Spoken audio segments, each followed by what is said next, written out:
Assalamualaikum warahmatullahi wabarakatuh. Baiklah anak-anakku sekalian, bertemu lagi terkait dengan materi kita hari ini yaitu praktek peradilan. Sebagaimana saya sendiri dosen pengampunya yang bernama Reza Eswanto, SHMH. Baiklah, untuk mempersingkat waktu, segera kita masuk materi yang pertama, yaitu proses beracara di peradilan militer. Pengadilan militer merupakan salah satu pengadilan yang mempunyai kewenangan untuk mengadili anggota TNI. Jika anggota TNI tersebut telah melakukan pelanggaran terhadap ketentuan angkatan bersenjata. Ini berarti bahwa dalam peradilan militer ini adalah pengadilan khusus yang hanya menangani kasus yang dilakukan oleh anggota TNI beserta orang-orang sipil yang berhubungan dengan kepentingan ketentaraan. Oleh karena itu, menurut Al-Arif, ia berpendapat bahwa peradilan militer merupakan pelaksana kekuasaan kehakiman di lingkungan angkatan bersenjata untuk menegakkan hukum dan keadilan dengan memperhatikan kepentingan penyelenggara pertahanan keamanan negara. Dengan demikian, walaupun anggota TNI merupakan anggota militer, bukan berarti mereka kebal terhadap hukum. Justru kedudukan mereka di dalam hukum sama dengan masyarakat pada umumnya. Apabila melakukan suatu pelanggaran yang mengakibatkan mengganggu ketertiban umum, maka anggota TNI tersebut dapat diproses melalui pengadilan militer. Ini menunjukkan bahwa menurut Muhammad Faisal Salam, pengadilan militer sama seperti proses pengadilan yang pada umumnya. Jika ada yang melakukan suatu kesalahan, maka dapat dikenakan hukuman terhadap yang melakukan kesalahan tersebut. Ini artinya bahwa sebagai warga negara, baginya pun berlaku semua ketentuan hukum yang berlaku, baik hukum pidana, perdata, acara pidana, dan acara perdata.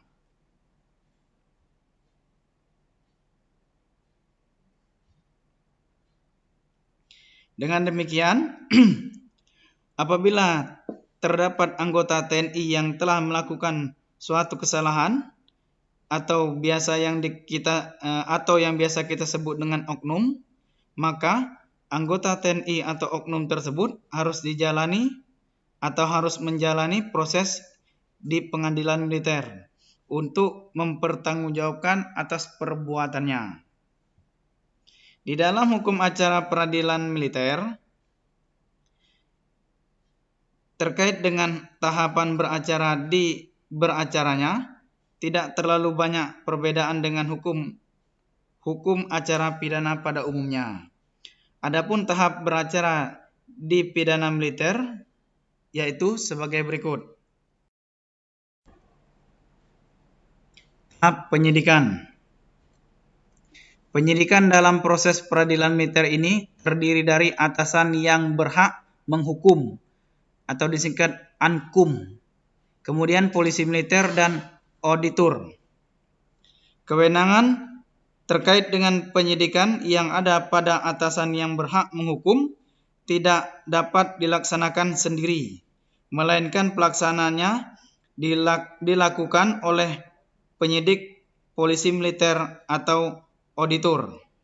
Oleh karena itu, secara tidak langsung fungsi penyelidikan sudah melekat pada komando yang dilaksanakan oleh penyidik polisi militer. Dalam proses penyidikan dimulai dengan adanya laporan dari atasan yang berhak menghukum kepada polisi militer. Kemudian laporan itu diserahkan kepada unit pengaduan pelayanan polisi militer. Guna untuk ditandatangani, pelaporan dari unit pengaduan pelayanan polisi militer menyerahkan kepada komando detasemen polisi militer atau disingkat dengan Denpom guna mendapatkan disposisi. Selanjutnya, penyidikan membuat surat panggilan terhadap tersangka dan 2 orang saksi. Setelah itu, penyidik membuat resume berkas acara penyidikan. Selain itu juga terkait dengan kepentingan di dalam penyidikan, maka penyidik berhak untuk membuka, memeriksa, dan menyita surat lain yang berkaitan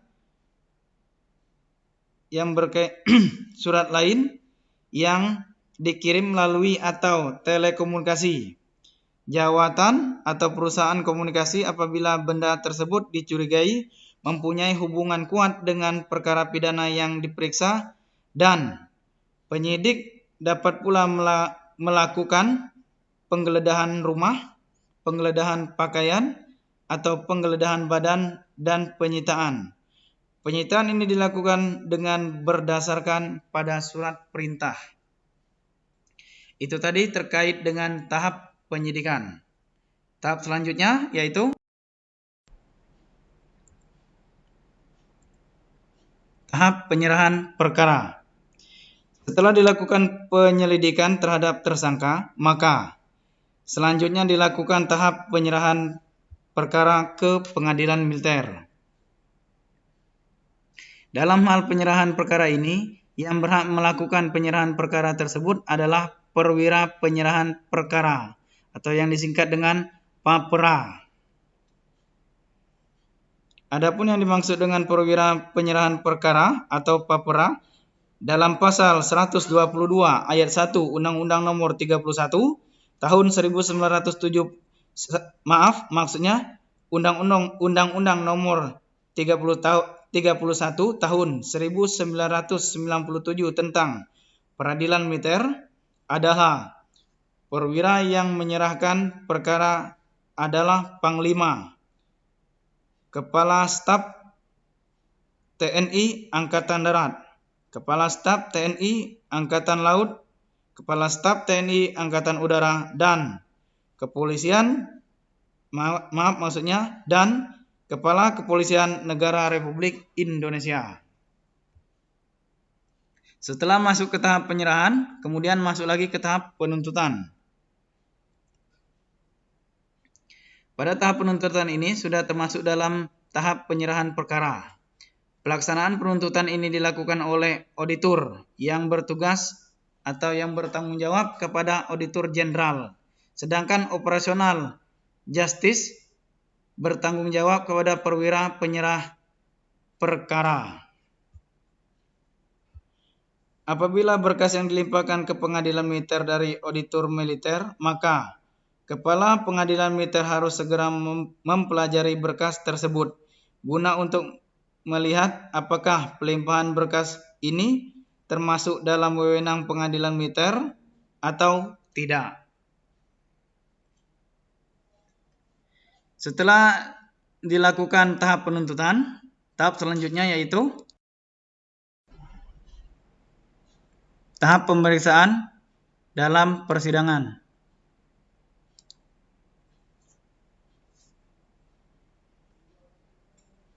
Dalam sidang pemeriksaan ini pengadilan militer memberikan kewenangan kepada hakim ketua umum untuk menentukan terkait dengan terdakwa berada di dalam tahanan sementara. Wajib menetapkan terdakwa tetap ditahan atau dikeluarkan dari tahanan sementara. Kemudian untuk kepentingan pemeriksaan, maka hakim ketua mengeluarkan perintah untuk penahanan terhadap terdakwa paling lama 30 hari.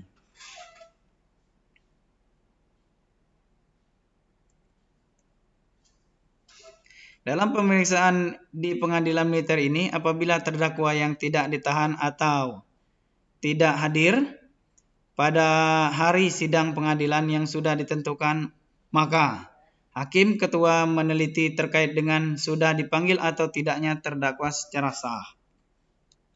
Apabila terdakwa dipanggil secara tidak sah, maka hakim menunda persidangan dan memerintahkan agar terdakwa dipanggil lagi untuk hadir pada sidang berikutnya. Kemudian apabila terdakwa sudah dipanggil secara sah, akan tetapi terdakwa tidak hadir di sidang pengadilan tanpa alasan yang sah, maka hakim ketua memerintahkan supaya terdakwa itu dihadirkan secara paksa di sidang berikutnya. Jika terdakwa lebih dari satu orang dan tidak hadir semuanya di dalam persidangan, maka pemeriksaan terhadap yang hadir dapat dilangsungkan dan panitera mencatat laporan dari auditor terkait pelaksanaan persidangan tersebut. Kemudian menyampaikan hasil laporan itu ke hakim ketua. Itulah tadi terkait dengan penjelasan dalam tahap pemeriksaan dalam persidangan di pengadilan militer. Tahap selanjutnya yaitu tahap pembuktian. Pada tahap pembuktian ini membuktikan terkait dengan alat-alat bukti yang telah dihadirkan di pengadilan militer. Adapun aturan terkait dengan alat bukti tersebut yang ada di dalam Pasal 172 ayat 1 Undang-Undang Nomor 31 Tahun 1997 tentang Peradilan Militer yang berisikan bahwa alat bukti yang sah ialah pertama, keterangan saksi yang seperti dalam gambar ini. Yang kedua, keterangan ahli apabila dibutuhkan. Ketiga, keterangan terdakwa. Dalam hal ini dibutuhkan keterangan terdakwa terkait dengan apa alasan dia melakukan suatu perbuatan tersebut dan bagaimana dia melakukan perbuatan tersebut. Kemudian yang D atau keempat, surat-surat terkait dengan kejahatan yang dilakukan oleh pelaku. Kemudian petunjuk apa saja yang dapat memperkuat terjadinya tindak pidana tersebut.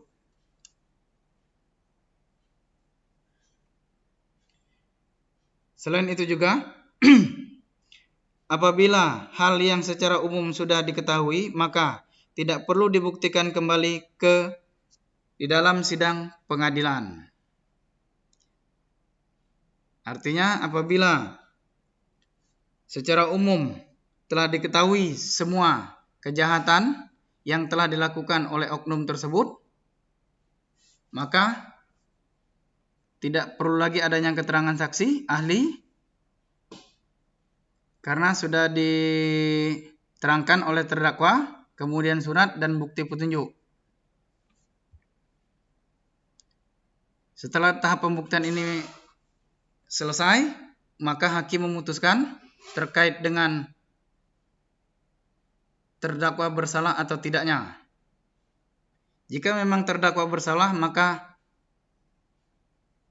hakim menjatuhkan hukuman terhadap pelaku atau oknum yang melakukan kejahatan atau tindak pidana tersebut. Setelah dijatuhkan putusan oleh hakim, maka tahap selanjutnya yaitu tahap pelaksanaan putusan.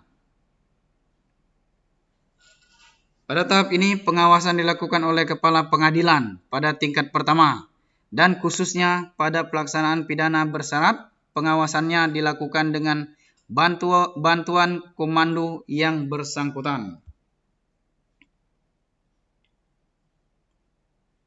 Sehingga komando dapat memberikan bimbingan agar terpidana kembali menjadi militer yang baik dan tidak melakukan tindak pidana lagi. Khusus dalam pelaksanaan putusan ganti rugi dalam perkara pidana dilaksanakan oleh kepala kepanitraan sebagai juru sita. Baiklah, itu tadi terkait dengan proses beracara di pengadilan militer. Apabila ada kata-kata yang salah atau menyinggung perasaan, saya mohon maaf. Dalam hal ini saya tidak ada menjatuhkan salah satu pihak, karena saya dalam hal ini menjelaskan sesuai dengan materi. Dan saya akhiri, wabillahi taufiq wal hidayah. Wassalamualaikum warahmatullahi wabarakatuh.